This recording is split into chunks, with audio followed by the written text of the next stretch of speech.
Hello, everybody. Welcome to Storytime with Lillian. I'm Lillian, of course. That makes sense, right? Let me get down so you're not looking up at me. That might be a little bit better, yeah? Well, I love to read books, so let's get to it. This is The Little Engine That Could. It's a oldie but a goodie, yeah? The Little Engine That Could. This story is retold by Watty Piper, illustrated by George and Doris Hammond. There you go. Chugga chugga chugga chugga, puff puff puff, ding dong, the little train rumbled over the tracks. She was a happy little train.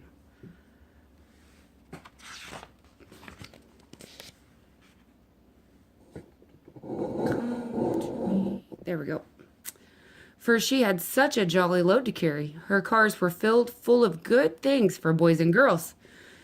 There were toy animals, giraffes with long necks, teddy bears with almost no necks at all, and even a baby elephant.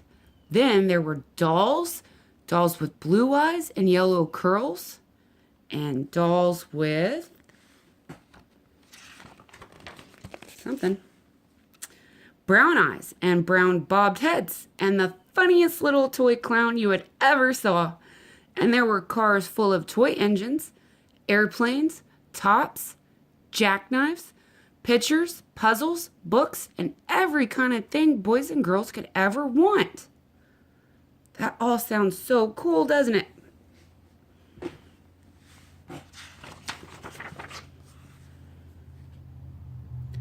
But that was not all. Some of the cars were filled with all sorts of good things for boys and girls to eat.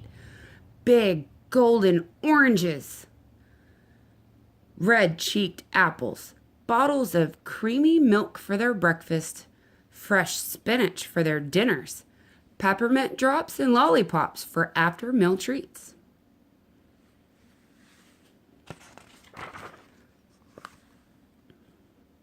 The little train was carrying all these wonderful things to the good little boys and girls on the other side of the mountain.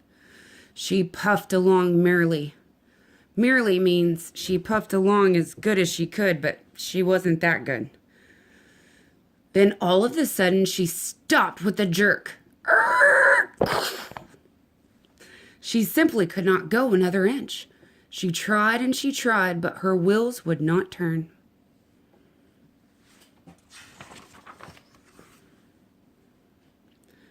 What were all those good little boys and girls on the other side of the mountain going to do without the wonderful toys to play with and the good food to eat?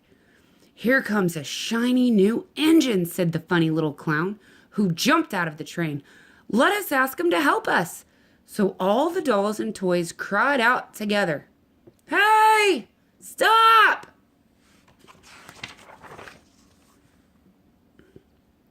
Please, shiny new engine, won't you please pull our train over the mountain? Our engine is broken down, and all the boys and girls on the other side won't have any toys to play with or good food to eat unless you help us. Do you think that pretty engine was going to help them? Let's see. But the shiny new engine snorted, I pull you? I am a passenger engine. I have just carried a fine big train over the mountain with more cars than you could ever dream of. My train had sleeping cars with comfortable berths. Berths is another word for bed. A dining car where waiters bring whatever hungry people want to eat, and a parlor cars in which people sit in soft armchairs and look out of big plate glass windows. I pull the likes of you? Huh, indeed not. And off that mean train went. It's not what the book says, that's what I say. He steamed to the roundhouse where engines live and where they are not busy. How sad the little train and all the dolls and toys felt. The little clown called out, the passenger engine is not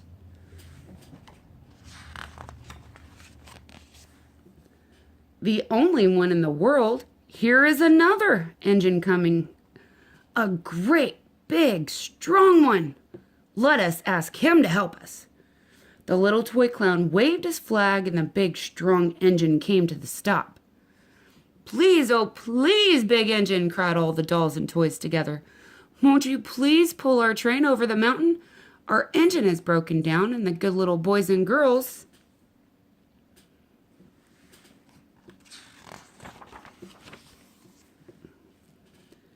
"On the other side won't have any toys to play with or good food to eat unless you help us." But the big, strong engine bellowed, "I am a freight engine. I have just pulled big train loaded with big machines over the mountain. These machines print books and newspapers for grown-ups to read. I am a very important engine indeed.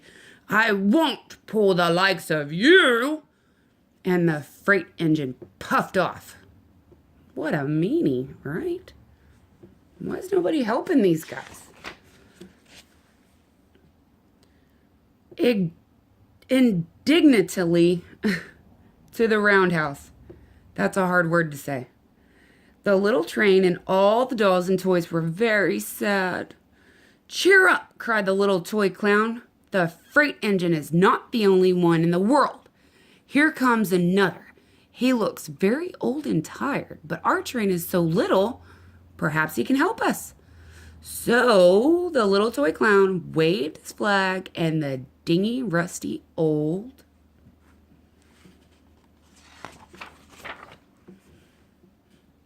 engine stopped. "Please, kind engine," cried all the dolls and toys together. "Won't you please pull our train over the mountain? Our engine is broken down and the boys and girls on the other side won't have any toys to play with or good food to eat unless you help us." But the rusty old engine sighed. "I am so tired. I must rest my weary wheels. I cannot pull even so little a train as yours over the mountain. I cannot. Oh, I cannot."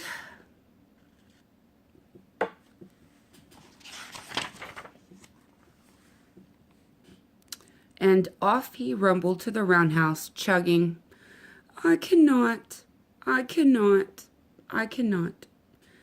Then, indeed, the little train was very, very sad, and the dolls and toys were ready to cry. But the little clown called out, "Hey, here's another engine." My bad, back up. "Here's another engine coming. A little blue engine, a very little one. Maybe she'll help us." The very little engine came chugging merrily along when she saw the toy clown's flag, and she stopped quickly.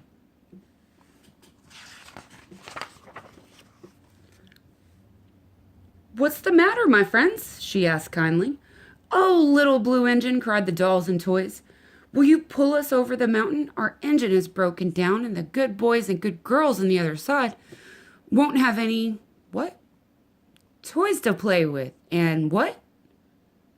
Good food to eat." I hope y'all got that.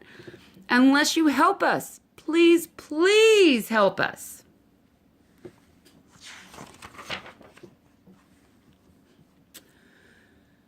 "I'm not very big," said the little blue engine. "They use me for only switching trains in the yard. I've never been over the mountain." "But we must get over the mountain before the children awake," said the dolls and the toys. The very little engine looked up and saw the tears in the dolls' eyes, and she thought of the good little boys and girls on the other side of the mountain who would not have any, what? Toys and what? Good food to eat. Unless she helped. Then she said, I think I can. And she hitched herself to the little train, and she tugged and pulled and pulled and tugged, and slowly, they started off. The toy clown jumped aboard, and all the rest of the dolls and toys and animals began to smile and cheer. Yay! Ah! We're moving! Puff, puff, puff, chugga, chugga, chugga, chugga, went the little blue engine. I think I can, I think I can. I think I can, I think I can, I think I can, I think I can, I think I can. I think I can, I think I can, I think I can. Up, up, up, faster and faster and faster and faster.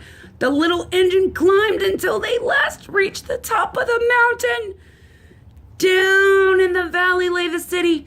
Hooray! Hooray! Cried the funny little clowns and all the dolls and toys.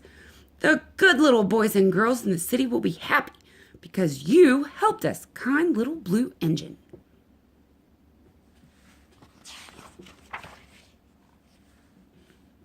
And the little blue engine smiled and seemed to say as she puffed steadily down the mountain, I thought I could, I thought I could, I thought I could, I thought I could, I thought I could. And she did.